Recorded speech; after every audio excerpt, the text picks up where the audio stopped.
Sunday, July 21st, 1895. Mark and Major Pond left Petoskey for Mackinac at 5:30 a.m. aboard the ferry boat Islander.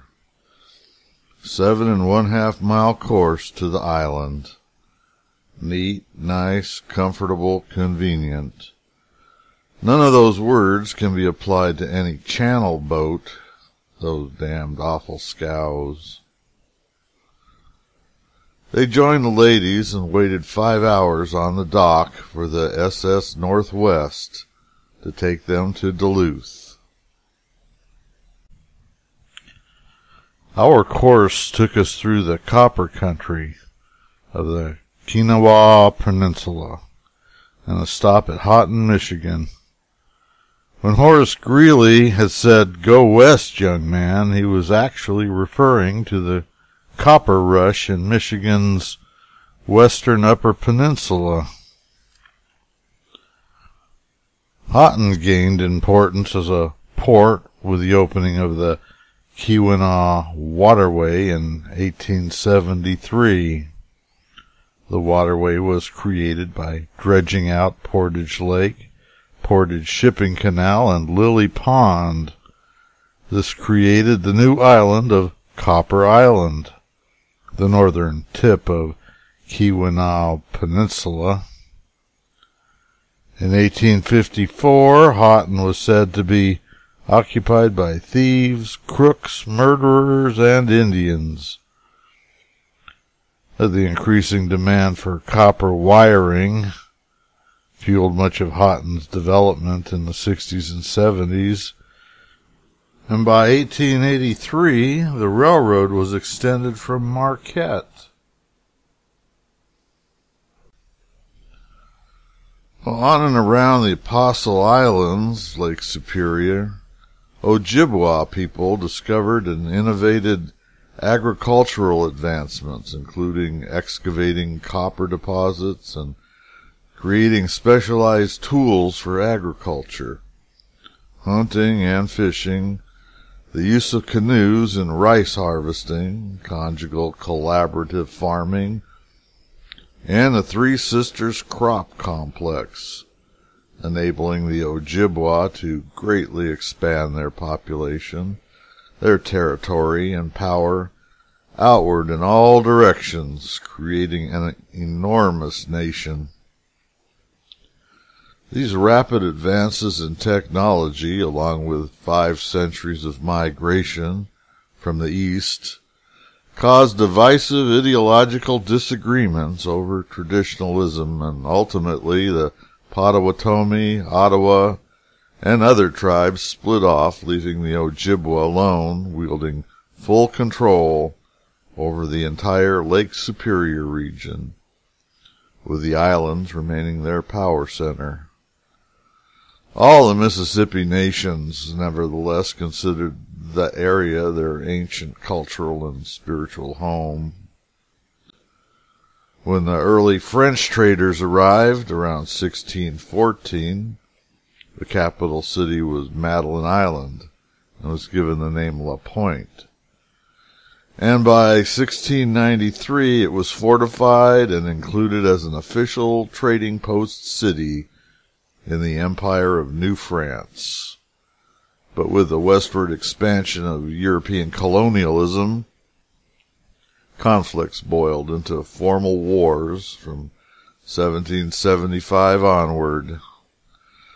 Over the next 35 years, as more and more native populations were concentrated into increasingly smaller areas, these areas became unable to provide sustenance for the swelling populations.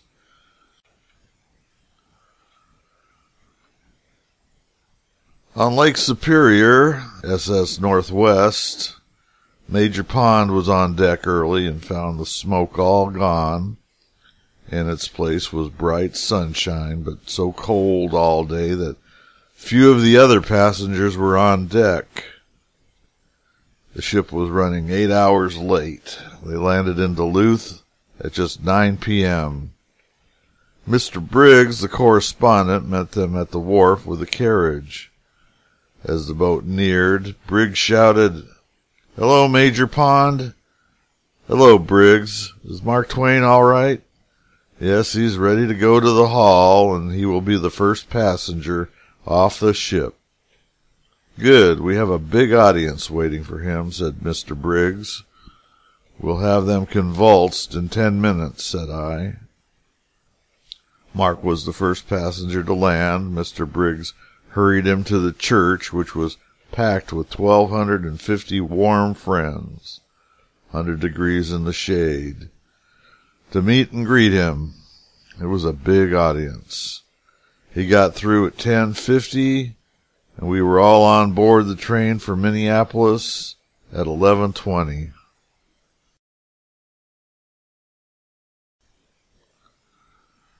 Well, Duluth, the opening of the canal at Sault Ste. Marie in 1855, and the contemporaneous announcement of the railroads coming, had made Duluth the only port with access to the Atlantic and Pacific Oceans.